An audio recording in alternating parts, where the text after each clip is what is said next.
Бүгін мен сіздерге ең мықты трюкті үйрететін боламын. Дронды қолмен қалай ұшырып, қалай қондыру керек. Ол біріншіден ыңғайлы, екіншіден тез. Не себепті қолмен ұшыру керек? Барлық жағдайда жерден ұшыруға мүмкіндік бола бермейді. Жер батпақ болуы мүмкін, лай болуы мүмкін, су болуы мүмкін. Екінші жағдай, жылжитын заттардың үстімен ұшырған кезде, ол қандай заттар? Қайық, машина, тағы да басқа.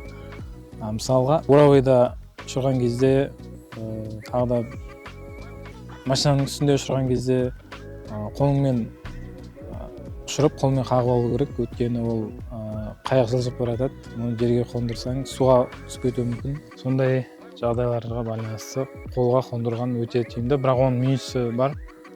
Қондырған кезде қолды кесіп кетуі мүмкін. Ол өте қауіпті.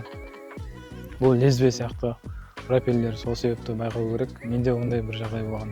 Қолды кесіп кеткен. Менің жағдайымда DJI R2S сәл тәжірибе болса болды. Яғни опыт, бірақ ең бастысы қауіпсіздікті ұмытпаймыз.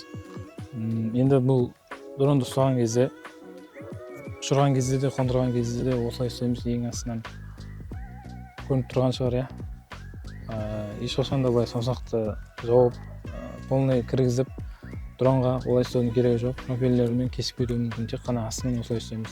GoPro'ны басқа тағатын ұмытып кеттім, сол себепті осылайынан қосылайын, айыппеңіздер. Енді көрініп тұрады. Бізде екі вариант бар дронды ұшырудың. Стикпен астыға қарай басу үшін екі саусақ керек. Ол менің бір қолым бос емес, сол себепті приложениенің ішінде автовзлет деген бар, соны басамыз. Басып тұрамыз и осылай жібереміз.